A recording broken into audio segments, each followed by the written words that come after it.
Step right up. Climb aboard. The caravan is waiting. Hurricane Halloween, Part 2. 5:20 p.m. Miles down the hill, in the belly of the storm, Roy Nuncio sat in his van, nose deep in floodwater beside the seagull's nest, and remembered everything. The van rocked in the wind like a cradle with a grudge. Inside, Roy played his harmonica in short, mean bursts, each note sounding like metal being bent by hand. The radio on his dash spat out a wall of static. He flipped through the stations one by one, but each offered nothing, just static that changed pitch like it was trying on voices. He stared at the restaurant across the street, the seagull's nest, lifted high on pilings after Sandy, its porch lights haloed in rain, and felt the old anger settle in him again, thick and heavy as silt. He'd spent a week redoing their back deck, hauling lumber up ladders during a historic heat wave in May. They'd promised to pay him first thing next week. Next week vanished. The debt didn't. Roy smashed the harmonica against his knee, killing the last sour note. He popped the lock and stepped down into the skittering floodwater. Thunder rolled across the bay like the sky clearing its throat before delivering a verdict. Pumpkins drifted past his boots like bobbing heads. From the van's rear, he pulled his cordless drill and the same hammer he'd been swinging since sunrise. Habit fit the tools into his grip. He crossed the drowned street and climbed the slick steps. The storm muffled the world so well that even the whir of his drill sounded swallowed whole. Screws backed out one by one. Boards lifted. A promise came undone. When the last barrier loosened enough to pry, Roy drove the hammer through the window pane. Glass exploded inward. Cold air and the stink of spilled beer and old fryer grease rushed out to meet him. Inside, everything looked frozen from a better season. Chairs stacked, cups drying, the jukebox waiting for a quarter that would never come. Roy climbed over the sill. His boots hit the floor with a wet slap. He took a long drink from the can of Busch Light Jackie Kelsey had shoved into his hand earlier at the bar, now warm, metallic, but still a comfort. Behind the counter, a framed photo of the owner, Wes Donovan, smiled, that fake, toothy grin Roy had seen for 20 years, the man who still owed him money. The man who'd said they were even now because of a leaky roof Roy had installed years ago for him. Roy's jaw tightened. He walked behind the counter, unzipped and let go all over the photo. The stream hit the glass photo frame, ran down the cabinet, and dripped off the edge to the tile floor. That's when he heard it. A sound behind him, high, tinny, wrong. A carnival jingle, bright and cheap, like a broken music box trying to sound cheerful. Roy jerked mid-stream, heart thudding. He zipped up and turned sharply. The jingle was coming from the corner, from the jukebox, the dead jukebox. One flickering neon tube pulsed inside it, painting its glass in a sick underwater glow. The power had been out for hours, but the machine hummed like something breathing. Roy stared. A wind gust sent a chill through the building's structure. The jingle cut off, as if caught misbehaving. He snorted, "Hell with it." He walked up to the machine, dug out 2 soggy quarters, and shoved them into the slot. Somehow, impossibly, the coin mech clunked in acceptance. Roy stabbed the buttons with a wet thumb. B-17, Bad Moon Rising by Creedence Clearwater Revival. The jukebox sputtered, then coughed up the opening chords, thin, warbly, as if played through rusted metal pipes instead of speakers. Roy grinned. "Now we're talking." He drained the last of his bush in 3 hard gulps, crushed the can in his fist, and tossed it aside. Time to get to work. He found a bottle of cheap rum under the counter, tore a bar rag in half, jammed the strip into the neck, and flicked his lighter. The rag caught quickly, a small, angry flame blooming bright. Roy lifted it shoulder high. "This is what even looks like, you cheap fucking bastard." He hurled the bottle at the framed photo and erased the owner's grin in a wash of orange. Glass shattered. Fire sprayed everywhere as Bad Moon Rising blared cheerfully from the jukebox, the heat warping the song out of tune. Roy grabbed a second bottle, vodka this time, and sloshed it across the floor, making a shining trail that raced ahead of the growing flames. The fire found the alcohol. Blue whispered forward, then orange, then red. The seagull's nest went up like it had been waiting years for this moment. Roy backed down the steps into the rising water as heat pulsed through the broken window, painting the flood a ridiculous, hungry red. "That's your late fee," he muttered. Behind him, Bad Moon Rising played on, the jukebox cheerfully jangling while the flames devoured the restaurant from the inside out like a hungry parasite. Roy slogged to his van through the churning water, and over the wind he began to hear the radio in his van blasting static and a carnival jingle. The same radio that had been dead with static only earlier. It was that same carnival jingle from before while he took a piss on West. Tinny, warped, right and wrong. The jingle chirped once more, then snapped off in a hiss of static. Behind him, the place burned, really burned, storm winds turning the fire into a bellows-fed beast. Flames twisted upward into the storm-dark sky, spiraling in a hungry vortex that drilled itself higher with every gust. Roy Nunzio sat for a moment in the driver's seat, face lit in strobes of orange and red. The carnival jingle warbled through the static on his van's radio, fighting for space like it wanted to claw its way out of the speaker. The tune rose, fell, then warped into a metallic groan that almost matched the sway of the flames.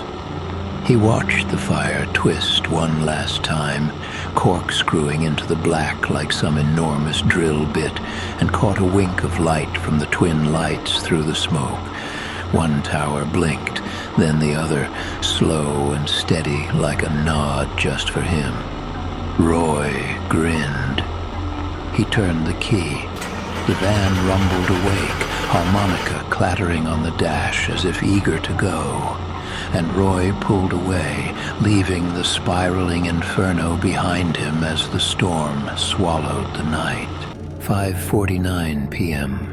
As the last of the stubborn non-evacuees emerged into the structure, Mark and Cheryl, who had volunteered the moment the storm shifted track just 36 hours earlier, guided them into the terrace between the towers. The shivering group of 4 formed a lane where the chief's hand indicated. A father lifted a child with a glow pumpkin pail. The windows fogged until the outside world was nothing but gray motion. Rain streaks crawled down the glass and met in a crooked circle, a face forming and melting again. Chief Holloway peeled off his soaked uniform and changed into a dry set in the narrow Twin Lights bathroom. The mirror was fogged over. He had to swipe it twice just to see his own face, lined, tired, streaked with the salt and sting of the storm. He was supposed to take a 6-hour break, head the 1.5 miles down the hill to check on his house, his wife, and the old dog that hated thunder. Just long enough to breathe, to remind himself he was still human. He stepped out into the staging room where the volunteers and evacuees settled in waves of exhaustion. I spoke with the mayor. Holloway said, raising his voice so it carried across the room. She's extremely grateful for every one of you. Told me to make sure you knew that. She's been on with the governor as well, and the storm's picking up speed. Landfall is now expected around 8:30 or 9 o'clock. He let that settle for a beat. The silver lining is it should blow through faster than we thought. Cleanup starts tomorrow. We'll deal with the wreckage the same way we did after Sandy. Head on together. And this time we'll have even more support. Local, state, federal, resources are already being moved into place. That's straight from the mayor. He pointed as he addressed each of them. Jake, my cell's on loud. Call if you need anything. Lacey, same goes for you. He turned to the couple at the table, checking names against a printed ledger. Mark, Cheryl, you've got the O'Flahertys coming at midnight to take the graveyard shift. I know you two want to stay, but go home and rest. We'll need fresh legs tomorrow.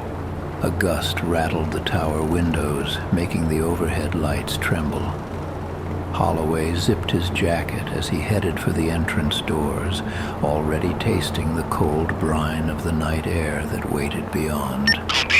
He had one hand on the handle when a sharp crackle burst from the handheld clipped to his belt.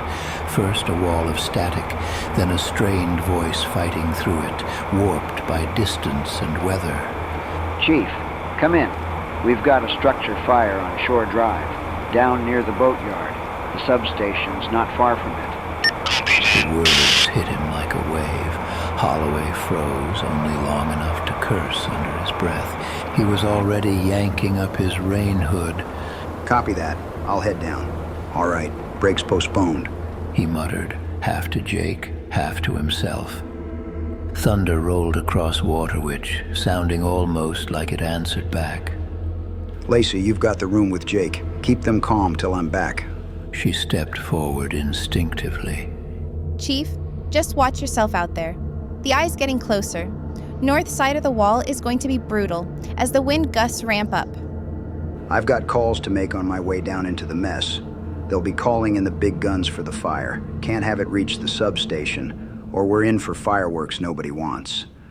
The door slammed behind him, swallowed instantly by the roar of the wind. The gallery seemed quieter after that, not safe, just smaller. The generator thudded. With stray wind gusts, the boy's calliope pipe sighed 3 bright notes, soft as breath.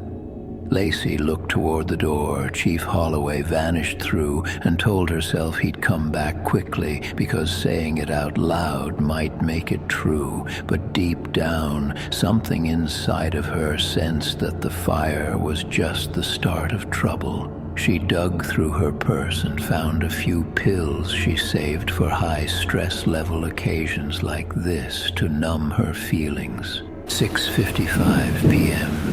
Lightning stitched the sky in crooked white scars, illuminating the small patch of woods behind 8th Street, the thin swamp-edged tangle that every kid in Waterwitch knew as Devil's Ditch. Normally just a muddy trench for storm runoff from the mountain, tonight it was a black river, swollen and hissing, its surface alive with wind and debris. The rain fell hard enough to bounce. The wind bellowed through the trees like something lost and looking. Then came the lightning strike. It speared the ground just beyond the ditch, exploding a cluster of saplings in a shower of sparks and steam. The flash lit the woods bone white for a heartbeat, and in that moment the flooded trench looked almost bottomless, as if the mountain had carved it not for water, but for something darker. The thunder hit late, rolling over Waterwitch in a single heavy punch, and beneath it, hidden in the storm's roar, came a deeper sound, a rumble. Not wind, not thunder, earth, The ground trembled, a short, violent shudder that rattled branches and sent a sheet of runoff sliding down from the mountain above. Birds exploded from the canopy, screeching into the dark, fleeing as if they recognized the sound. Devil's Ditch heaved. The swollen water surged. And then the earth split. Right along the ditch's path, the ground tore open, a jagged, raw wound ripping through the mud and reeds. The break widened fast, cracking roots, toppling shrubs, swallowing water and debris in a swirling rush.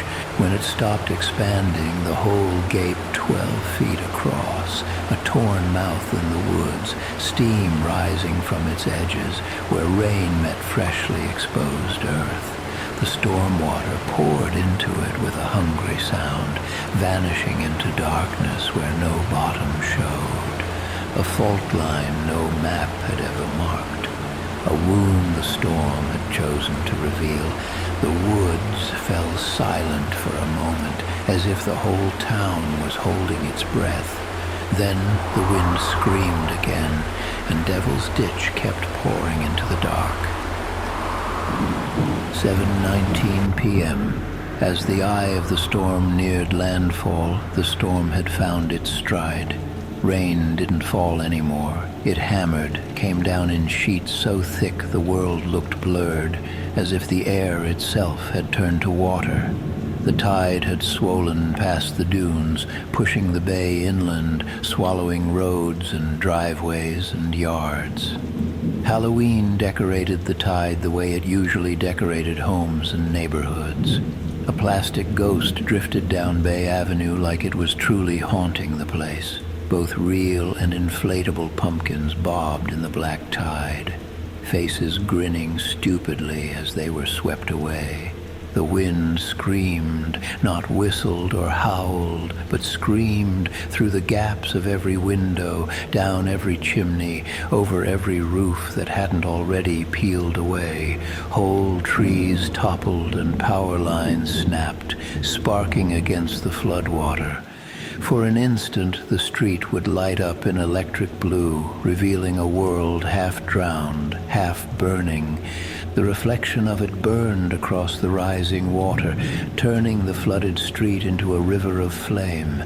The world was a fever dream of elements. Fire and water, wind and salt, all of it grinding together like the earth was trying to start over. And above it all, the storm kept pushing west, the same way it had all night, as if it knew exactly where it was going. Landfall was imminent. As nervous folks from the town murmured instead of resting, Lacey checked her watch. The storm outside made the windows shudder like they were trying to breathe. People were supposed to be sleeping, or at least pretending to, but instead they paced, whispered, clutched their phones, stared at the blinking beams sweeping in through the tower glass. She hated seeing them unravel like that, so she ducked into the supply nook, rummaged past Band-Aids and hand warmers, and came back with 2 cardboard boxes of chewable sleep aids. She set them gently on the folding table near the cots, right next to the lukewarm coffee urn and the tray of granola bars no one was touching. For nerves, she said, loud enough for everyone to hear, but soft enough not to sound like an order. A few heads turned, some nodded. A couple people hovered near the boxes, grateful for something, anything, to take the edge off. The storm growled against the glass like it approved.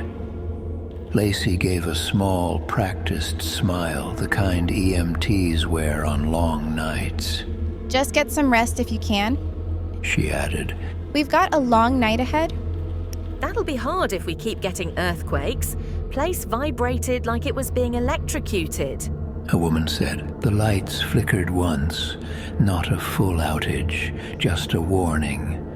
And for a moment, the whole room went still.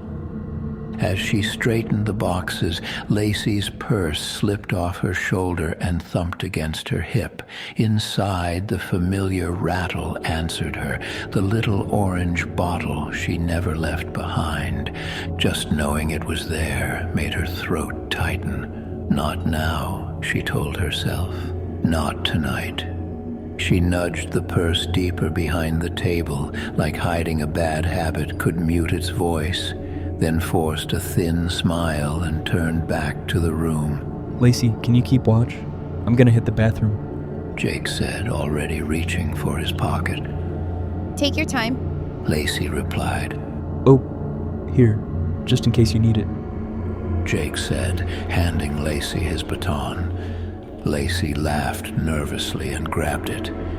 He moved down the corridor, boots echoing on tile, the hum of the generator fading behind him. The wind pressed against the walls like a living thing. By the time he reached the restroom, the building felt smaller, tighter, like the air itself had thickened.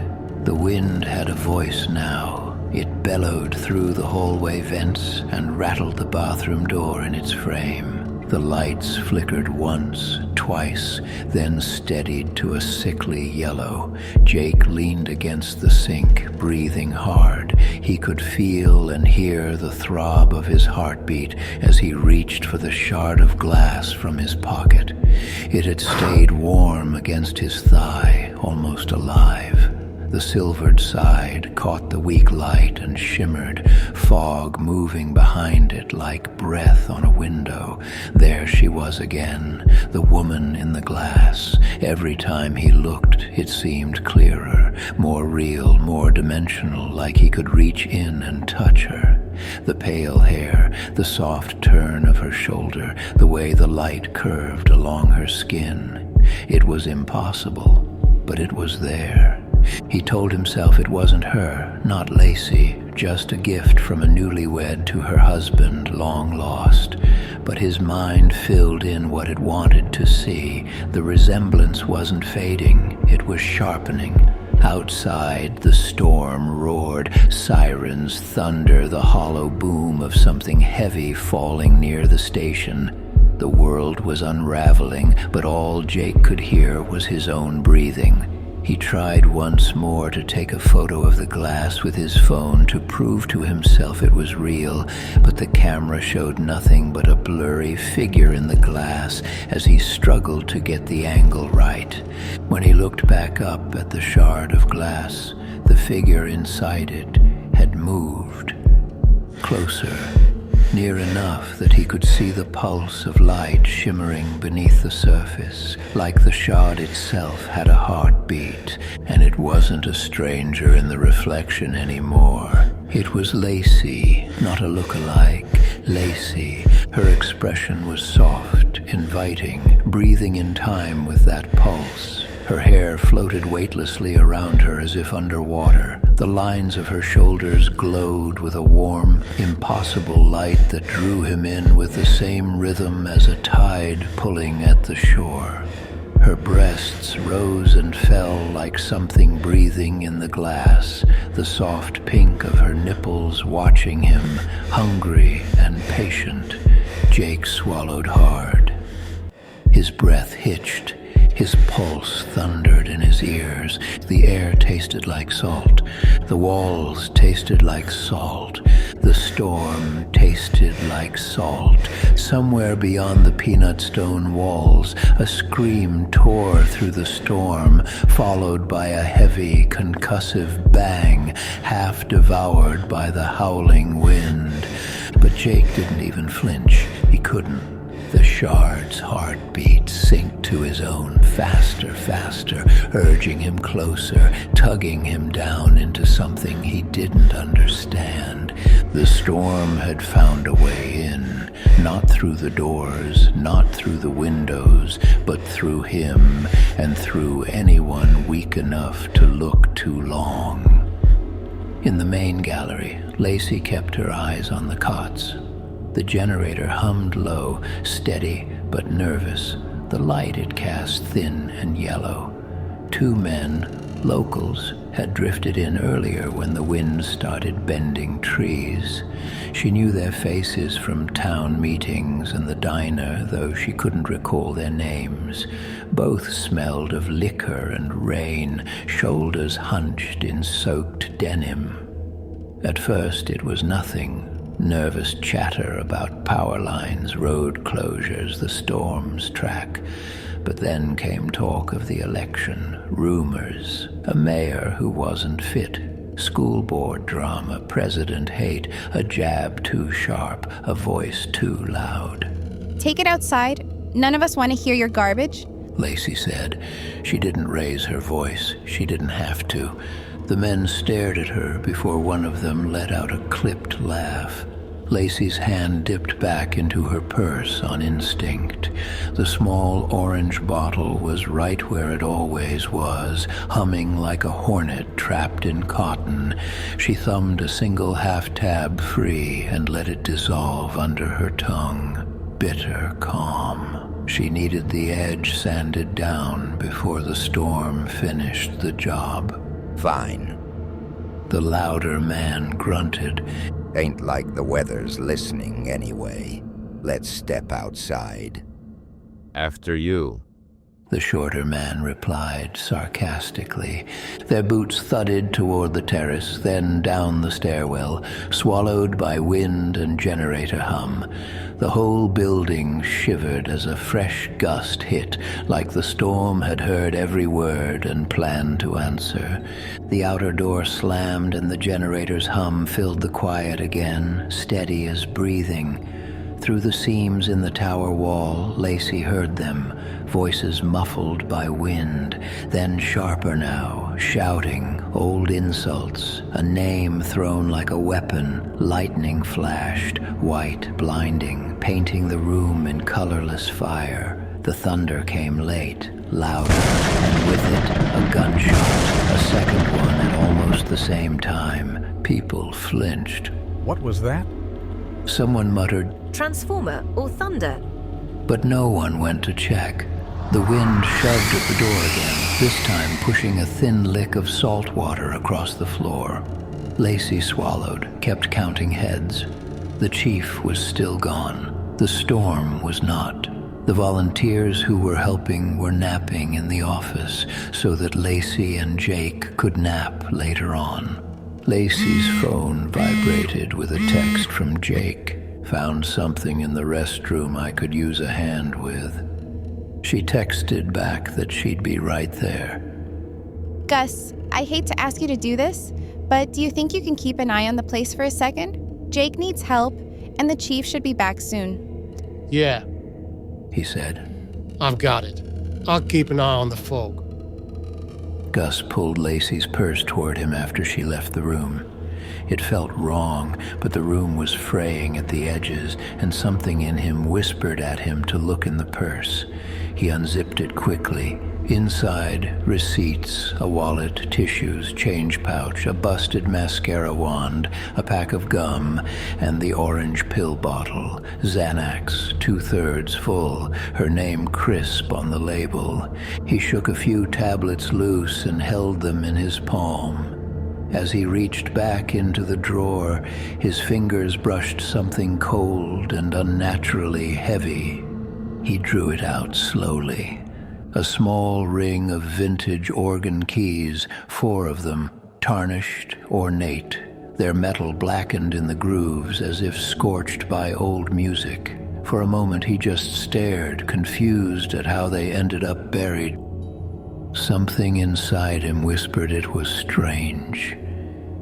Strange, but his. Before he could question it, the keys pulsed once in his hand. Faint, but unmistakable. A rhythm he knew, a rhythm he'd felt before. Inside Gus's attic, inside the coin, inside that humming pressure that hadn't left him since the storm turned. The organ keys called to him like a magnet. His fingers tightened around them. His grin stretched without permission. Without thinking, without deciding, he slipped them into his pocket. They wanted to be with him. and he wanted them too. The coin against his chest warmed in answer, like it recognized a new piece of itself joining the collection. Gus swallowed, zipped the purse shut, and went to work. Gus mixed cocoa for the little ones, 5 in total, stirring gently so the steam wouldn't spook them. He crushed the sleep aid tablets Lacey had handed him, and as he leaned over the counter, tiny grains of sand from the bottle he'd found earlier slipped off his sleeves, and freckles of it blinked into the cups. Dream dust. A blessing if you asked the storm. No whipped cream. He said with a soft, practiced dad smile. But it's made with affection. For the adults, he prepared the other version. Hot cocoa laced with a Xanax and a generous pinch of crushed sleep aids. He crushed the pink sleep aid pills with his thumbnail, then scraped in the ghost-white Xanax dust he'd picked and crushed from Lacey's purse. The powder bloomed into the cocoa like chalk, sinking into tidewater. The powder dissolved into spirals. In his breast pocket, the coin and the organ keys pressed warm against his ribs, not burning, just breathing against him, slow and steady, like a creature curled beneath his shirt. He carried the cups to the last of the night owls and handed them out with a rescuer's composure, the kind of confidence people cling to in a storm. Forgot the best part, he said, unscrewing a dented flask. Hell yeah, it's a hurricane party now. One of the men with no teeth and a beanie laughed. You mean a Halloween party? The woman with hungry eyes replied. Takes the itch off. Nothing wrong with a little Jackie D for nighttime.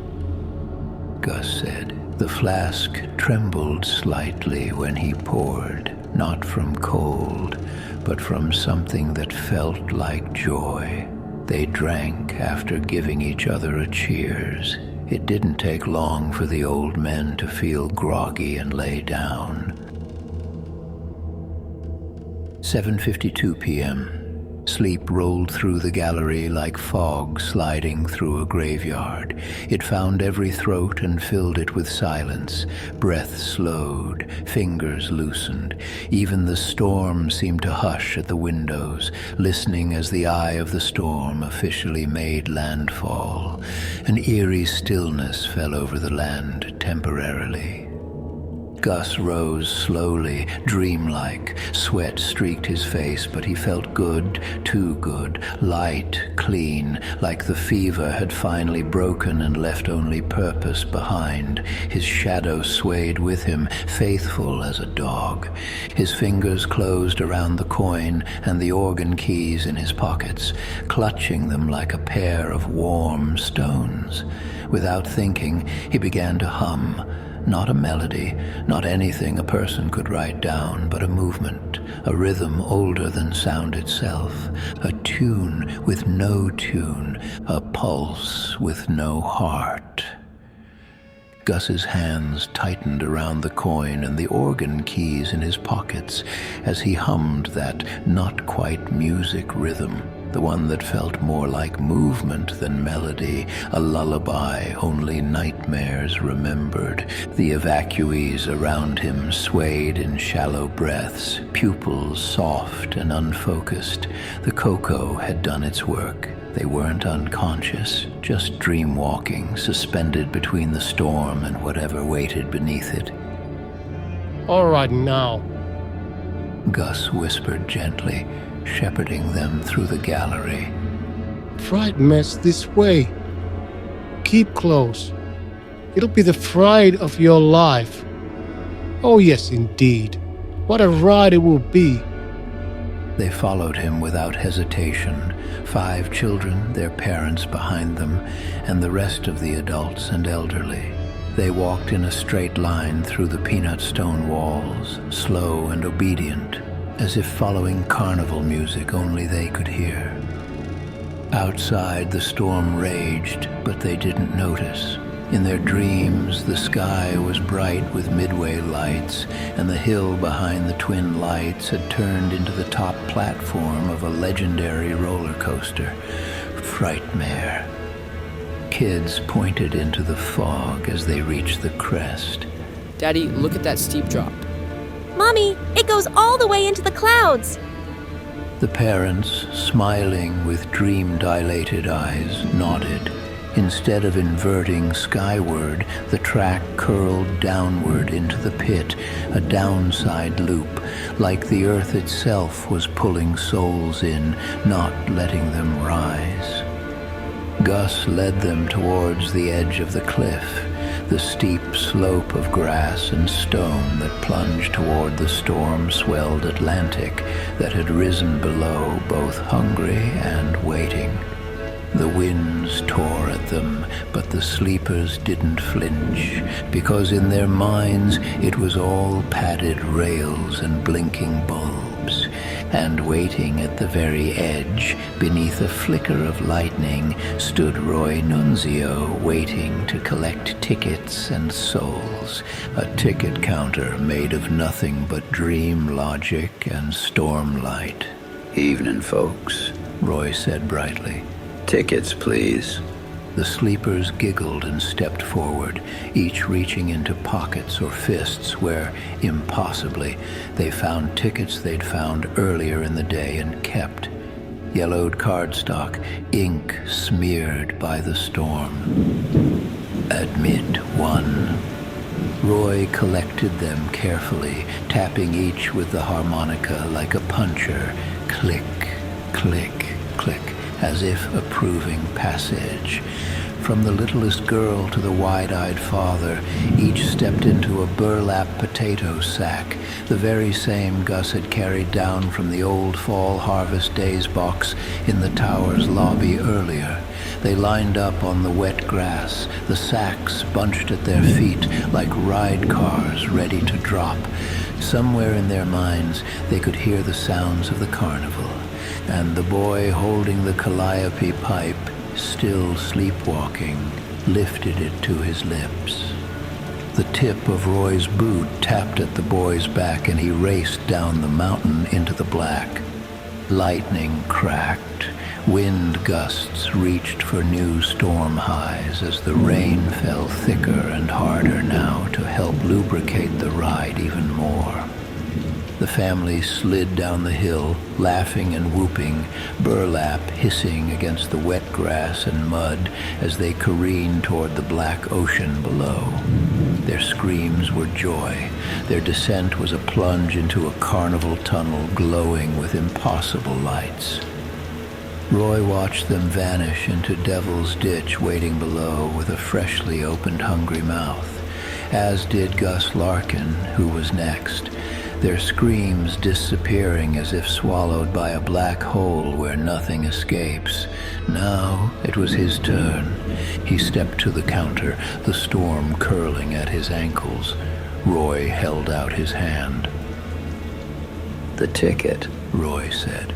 Gus reached into his pocket and froze. He didn't want to give it up. The ticket he'd found in the wax-sealed jar with the coin. It had weight, purpose, a promise.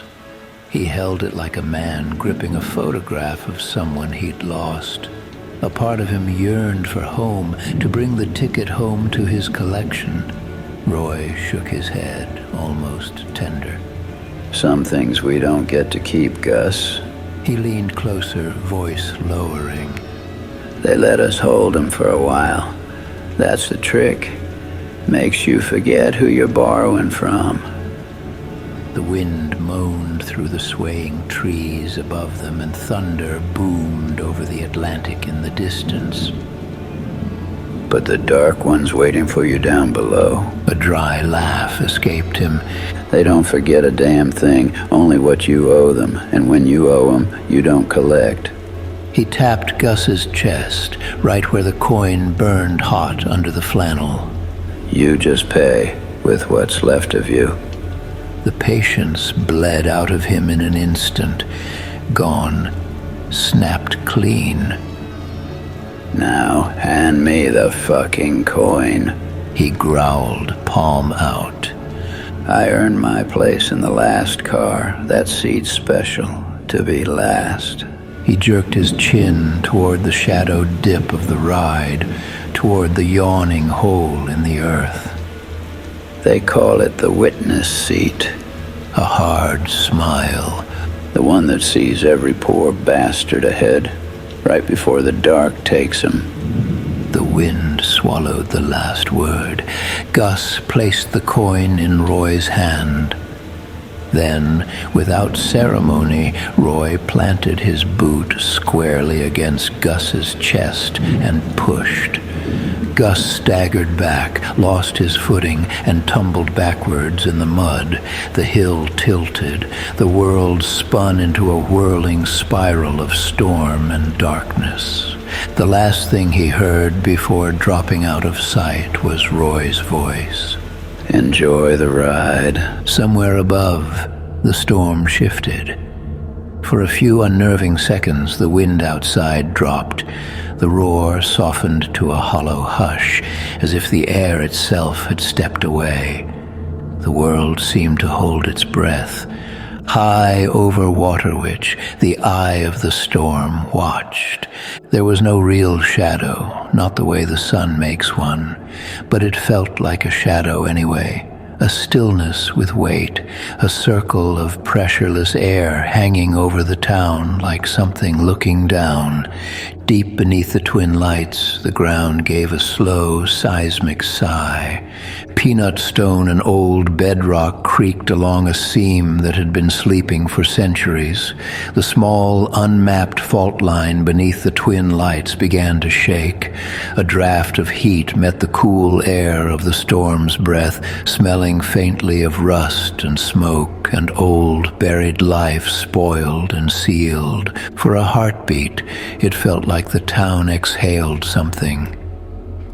Then the wind returned, shrieking, and the stone knit itself back into stillness, hiding whatever had just slipped loose below. The gallery was empty. Rain clawed at the windows. Roy stood in the doorway, drenched and trembling, his face shining with sweat and rain and something like joy. He whispered almost lovingly, "Time for the grand finale." And somewhere deep inside, something whispered back, "Yes, Roy, it's your turn now." Roy picked up the 2 red gas cans from the generator nook, one in each hand, and stepped back out into the storm. He went first to the west tower, the one the tourists used, the one with the wide stairwell and the easiest climb. He kicked the door open and stepped inside, dragging the first can behind him. He uncapped it, lifted it, and poured. Gasoline cascaded down the spiral steps, coating every rail, every groove, every bolt. It streamed like liquid fire, waiting for a spark. The smell filled the tower, a burning garage fog that clung to his skin. He emptied the entire can. When it was done, he tossed the can aside.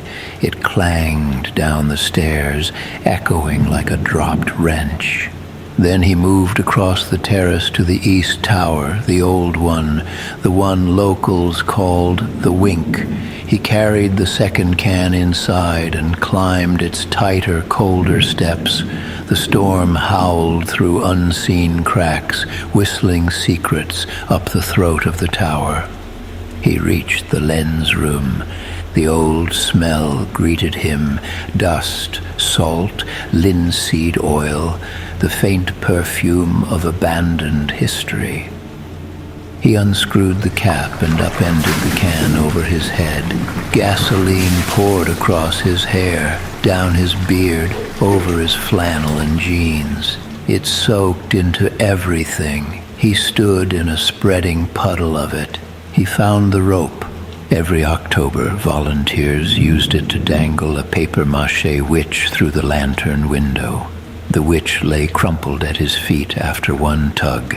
He stepped over her, fingers moving with knowledge he didn't remember learning, tying a noose with mechanical precision. He threw it over the lens room beam and pulled it tight. His hand brushed the coin in his pocket. It pulsed once. Time, he whispered. He slipped the noose around his neck, climbed onto the railing, looked out over Waterwitch, half drowned, half burning. Lightning flashed white. He could see two skinny waterspouts reaching for touchdown in the bay when the lightning flashed and lit the skyline, the two fangs of the storm reaching below to sink their venom into Waterwitch was the last thing Roy Nunzio would ever see. Thunder rolled in a long, low growl. With the noose around his neck, he stood on the handrail, a drop away from death. But for his final act, he reached for his pack of cigarettes and a light. Down on the terrace, a ring light flickered against the fog. Guys, look at this. Halloween is not canceled. Tessa Ray backed away from the ruined pumpkin tower, rain hammering her clear coat as her ring light flickered across the chaos. The pumpkin stack, Waterwitch's famous twin lighthouse display, had partially collapsed, seeds and orange pulp smeared across the lawn. Her camera panned casually until it caught the first body slumped at the base of the display, legs sprawled in the mud. A second body lay face down several feet away, a dark pool spreading beneath him. Her chat erupted. She waved it off with a shaky laugh. That's you guys a real relax. person. It's Halloween. Waterwitch goes like crazy with their props every year. This is like a full-on haunted hayride level of commitment. Realistic as hell. She didn't look closely at the bodies. She didn't want to. She had something more important in her hand, the cane. The brass tiger head felt warm, alive, like a spotlight she controlled. Lightning cracked across the bay, illuminating the twin lights above her, one tower flickering faintly, the other dark for now, as both watched over the storm-swallowed town.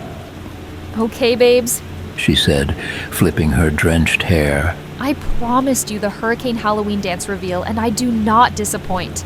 If I have to climb the actual twin lights in an actual hurricane to do it, then guess what? I'm doing it.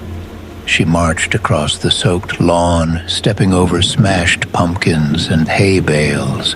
Wind tore her hat sideways. Decorations skittered past like frantic little ghosts. Her chat screamed warnings, but she scrolled past them with practiced indifference. She reached the West Tower door and yanked it open. The smell hit her like a slap. Oh my god, what is that? Did someone spill like an entire gas can in here? The spiral stairwell glistened. Every metal step, every rail, every rivet dripped with gasoline pouring down from above in thin, steady rivulets. The fumes were overwhelming. Tessa grabbed the railing, then recoiled as her hand came away, shiny and slick. Ugh, ew, Waterwitch, this is nasty. It's like worse than my dad's shed with our lawnmower. A drop landed on her hair. She hissed. No, that better not mess up my makeup for this. Her chat panicked. She ignored all of it, flipped on her front camera, and checked her makeup. Her eyeliner had streaked into black lightning bolts across her cheeks. Her gloss blurred. Gas mist gave her skin a strange sheen. Smoky witch core, she muttered.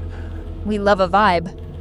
She took a hit of her vape pen as she climbed, boots squeaking on slick metal. The cane clacked with every step, the tiger head flashing whenever lightning cracked through the slit windows. Gasoline dripped steadily from above, tick, tick, tick, onto her coat, her hands, her hair. She swayed once, dizzy, but kept going. At the top, she stepped onto the narrow lantern balcony, the highest accessible point on the west tower. Wind blasted her instantly. The cage around the balcony rattled, the floor slick with the same gasoline that had coated her on the way up. She slipped once, caught the bars, and wiped her hand on her raincoat, smearing the gas even more. Her phone's ring light flickered to life as she secured her tripod into the wiring of the cage with a jobby. Lightning strobed across the bay as two skinny water spouts twisted like screws into the water. Across from her, in the east tower, Roy's cigarette lit and gasoline ignited in a hungry bloom, flames rushing upward in a wreath. His body swung gently in the lens room, a burning pendulum silhouetted against the storm. The east tower lit up like a funeral lantern.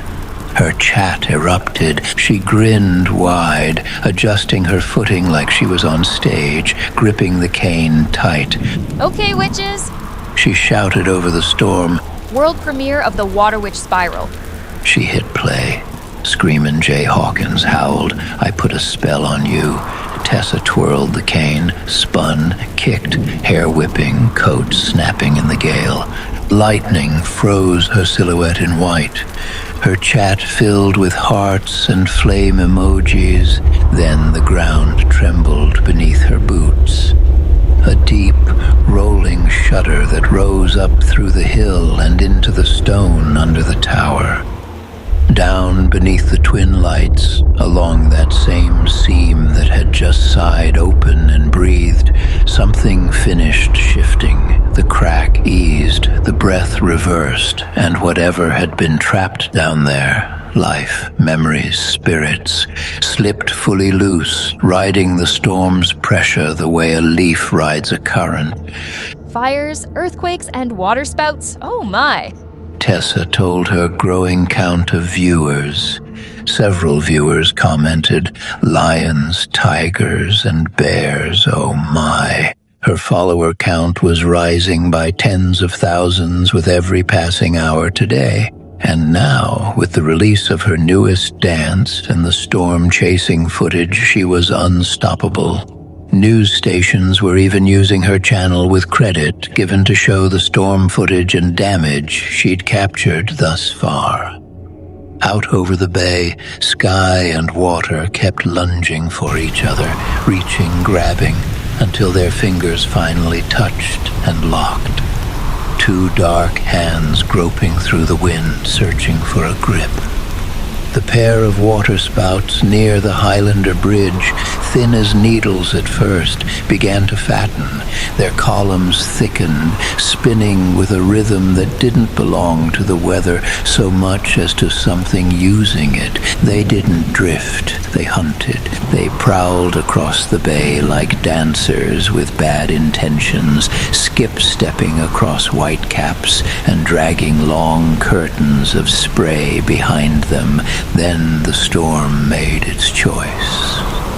The two spirals leaned, reached, and braided together, twisting into one colossal roaring funnel, a single spiraling spine of wind, water, and debris. The new monster turned toward Waterwitch. It didn't hesitate. The funnel slammed through the shipyard with the force of a god clearing its throat.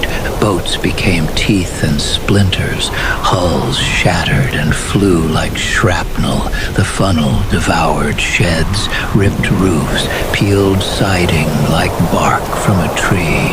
It tore businesses in half and pitched their broken bones across the hills, then hurled the pieces back into the dark water from where the storm had first risen. The town shrank beneath it. The storm grew taller. And the night, the whole night, inhaled. When it hit the gas station, the storm changed shape. Embers from the seagull's nest, still licking through the rain, were sucked into the funnel and caught the gasoline spiraling upward. A thin thread of fire twisted around the twister. for a heartbeat of impossible time. A firenado spun down Main Street, swirling heat and seawater, before it fractured into vengeful gusts racing through side streets, alleyways, and woods. Its final spiral carried one last ember of the night. A flaming pumpkin lifted from the floodwater and whipped skyward toward the twin lights. Up top, Tessa froze mid-spin as the bay rose and screamed at the town. What she saw wasn't weather anymore. The towering funnel, lit from within by its own lightning, twisted inland, dragging walls of water behind it, chewing through the harbor as if the town were paper. Debris, pumpkins, and fish rained from the sky. Oh my god! She whispered. Babes, this is insane. This is going viral. Her chat exploded as lightning backlit the thickened funnel that wore fire like a decoration. The comments and views on the video skyrocketed. She refocused on the camera, clipped it back to the Joby, and turned her back to the burning storm. All right, witches, one more time from the top. She whipped the cane, hit play, and danced again to I Put a Spell on You. Behind her, the firenado continued to spit debris inland, roof shingles, vinyl siding, metal scraps, sodden garbage, and finally a burning pumpkin launched straight toward her tower. The pumpkin slammed into the cage with a wet, explosive blast, splattering burning pulp across the balcony. Flames spidered through the grate, kissing the gasoline slick, and the fire found the spiral. It ran down the rail, across the steps, down the tower's throat. Tessa wasn't ready. Flame punched up the stairwell and swallowed the balcony in one breath. Her scream tore loose. Heat blinded her. Her witch costume shriveled on camera. Her clear raincoat melted to her skin. No! Help! Please! Help! Her chat became pure panic. Flame climbed her arms. Her hair ignited with a violent whoosh. She slammed against the cage, shoulder rattling the bars. One of the metal rods where the pumpkin had hit was bent outward, leaving a ragged gap in the lattice, a jagged mouth opening on nothing but air and storm. Then something shifted. The cane rolled against her foot. She grabbed it. The moment skin touched brass, the world narrowed. The pain thinned. Her mind went quiet, as if sinking beneath dark, warm water. Her breath steadied, her posture straightened, her eyes unfocused, dreamlike. The storm's roar faded into a faraway hum. She stood tall, flames licking her legs, her arms, her face. But she didn't scream anymore. She lifted the cane like a performer in a spotlight. Her chat froze in horrified confusion. She turned toward the railing, climbed it, balanced, a burning acrobat framed in lightning and flame. Below her, the firenado reached the base of the hill and began to dissipate. Its winds curled around the tower like fingers beginning to evaporate. Still smiling faintly, eyes glassy, Tessa Ray stepped through the twisted gap in the cage and into the open air, under the gaze of the storm's eye, and into the wandering arm of the waterspout turned twister that was losing its steam. The suction hit instantly, grabbing her, ripping her upward, spinning her sideways. She clung to the cane, its brass head glowing red in her grip. The vortex took her, lifted her, dragged her upward like a marionette yanked by invisible strings. The last frame her camera captured, Tessa Ray, Silhouetted by lightning, body and hair aflame, Cain angled beneath her like a broomstick spinning into the black sky. A witch drawn home. Morning put a mud line in every house on the flats at the exact height of the old brown mustache from Sandy in 2012. A 12-foot skeleton decoration stood with watermarks on its ribs and a gull perched on its skull. Down at Sandy Hook Bay, the storm had clawed away a face of sand and exposed iron rails, glinting like fossil bones along the beach. Offshore, debris had knotted into the crest of a coaster that erosion unearthed. A lift hill silhouette sitting in the chop like a sketch the night left behind. Along the rack line, a rusted splice plate lay stamped. Old-timers said it looked like Seaside all over again, that broken skeleton of a ride smiling in the surf after Sandy. They called that one Jetstar. This one didn't have a name yet. 2 storms, 2 coasters, 2 ghosts in the water.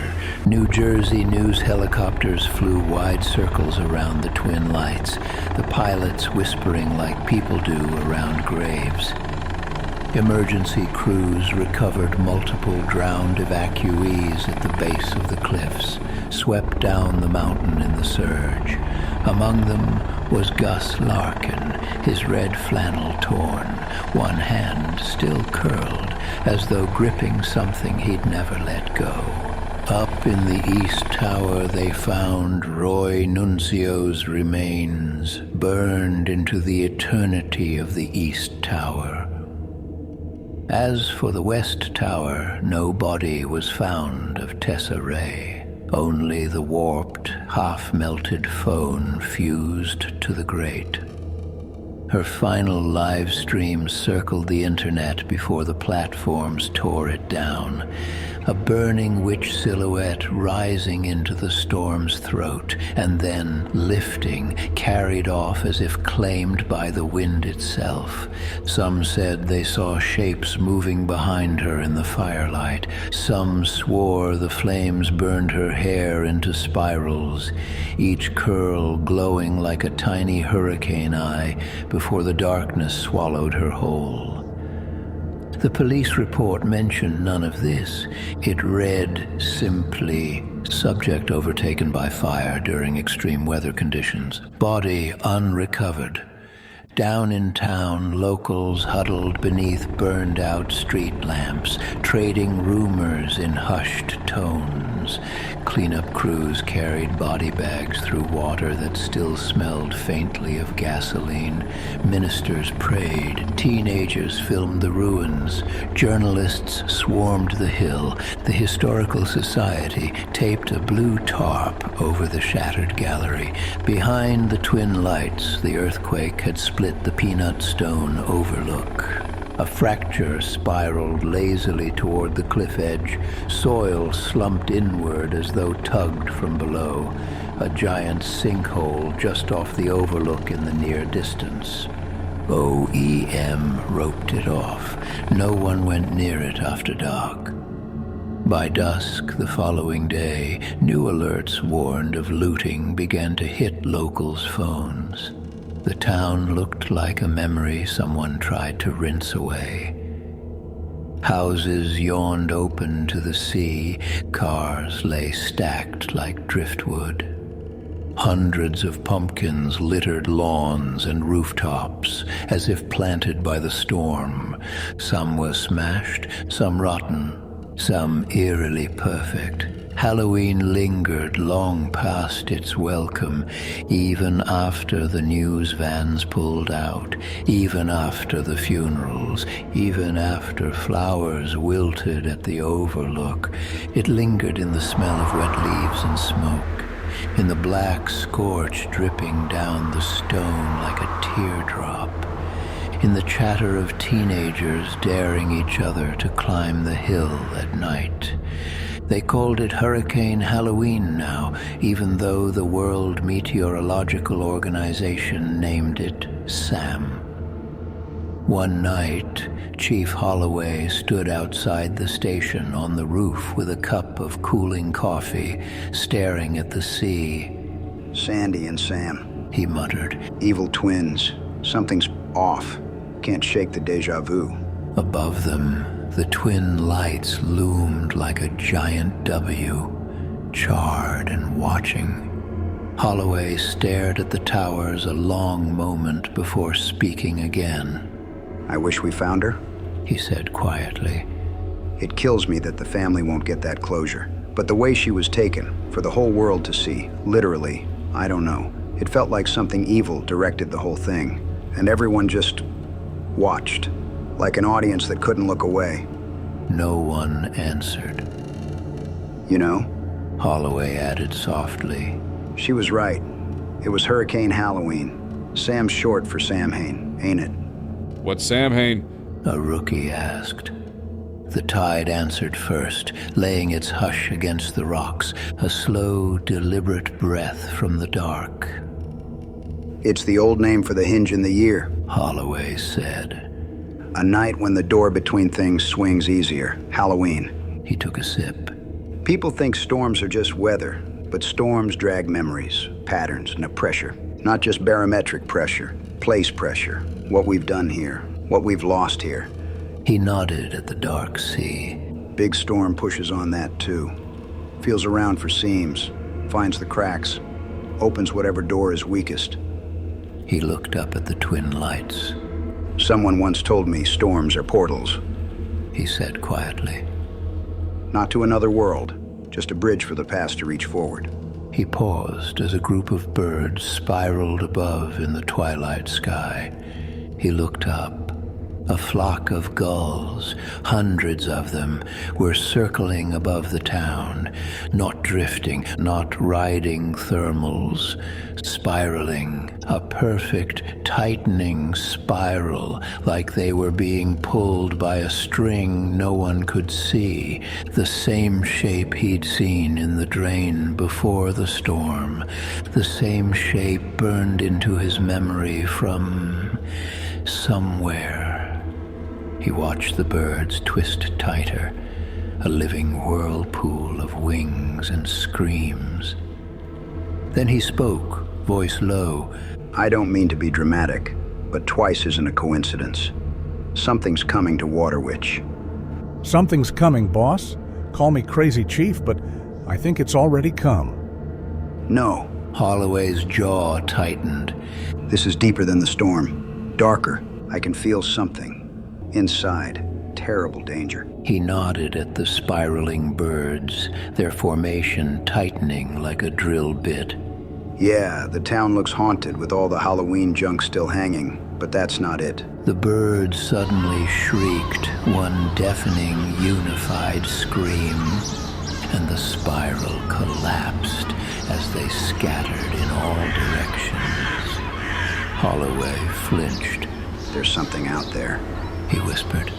And it's either coming home, or home is calling it back. After debris were finally cleared and life slowly began to return to Waterwitch, someone found a chalk spiral drawn on the peanut stone, a pale swirl shaped like a hurricane eye. Beneath it, in crooked letters, Waterwitch. Soon more appeared on signbacks, power boxes, guardrails, the lighthouse steps, everywhere. A coiled storm, an eye, a W crowned with a spiral. No one knew who drew them. Some said kids, some said copycats, some said the sea had learned to write. Chalk pushed in with the tide that rubbed against stone. Every spring, vines would begin to curl in spiral shapes. Every summer, pumpkins would sprout where no pumpkin had ever grown in years before the storm. And every fall, the town would look marked, claimed, pumpkins and Halloween everywhere, the fingerprints of Hurricane Sam decorating the town like the perfect camouflage. The truth was, the storm hadn't taken Halloween away. It had rooted it, because if it's Halloween, it must be Waterwitch, and if it's Waterwitch, it must be Halloween. Thanks for watching. I hope you were scared to death. If your heart's still beating, like and share. And if you dare, subscribe for more delicious horror. We'll be waiting, right here in the dark.